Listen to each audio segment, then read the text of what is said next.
আপনাদের এলাকায় আছে কি আছে না? ছেলের বিয়ের বয়স হয়ে গেছে, না তোর বিয়ে করান দেব না। যুবক, তোমার যদি বিয়ের বয়স হয়ে যায়, তোমার বিয়ে তুমি করবা, কিন্তু মা বাবা থেকে অনুমতি চাইবা যে মা আমার বিয়ের বয়স হয়েছে, আমাকে বিয়ে দাও। আল্লাহ রাসূল বলছেন, ছেলে মেয়ের যখন বিয়ের বয়স হয়ে যাবে, তোমরা তাদেরকে বিয়ের ব্যবস্থা করে দাও। বিয়ের কথা শুনলে তো সবাই খুশি, হ্যাঁ? বয়স 15 বছর, হ্যাঁ খুশি। আরে বিয়ে করতে কে না চায়? সবাই বিয়ে করতে চায়। বিয়ে কেন করবে না? বিয়ে করা রাসূলের সুন্নাহ। বিয়ে করলে দারিদ্রতা দূর হয়।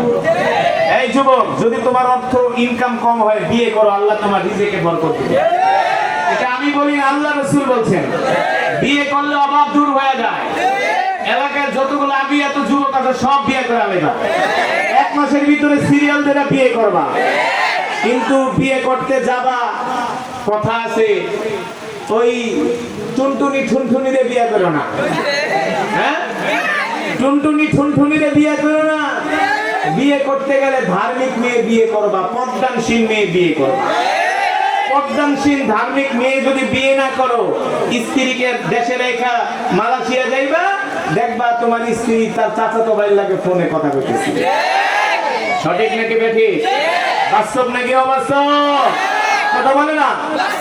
এই কারণে আল্লাহ রাসূল বলছেন, তোমরা যখন তোমাদের ছেলে মেয়েদেরকে বিবাহ দিবা, আগে তোমরা দেখবা ছেলেটা ধার্মিক কিনা, ধার্মিক কিনা, ছেলেটা মেয়েটা দুইজন ধার্মিক কিনা, বংশ ভালো কিনা, কথা কেনা?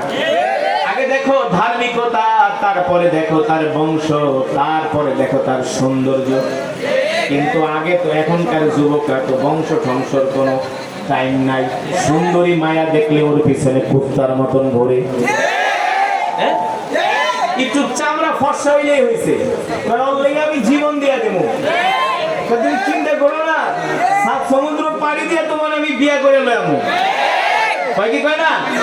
না, শুধু ফর্সা চামড়া দেখলে হবে না।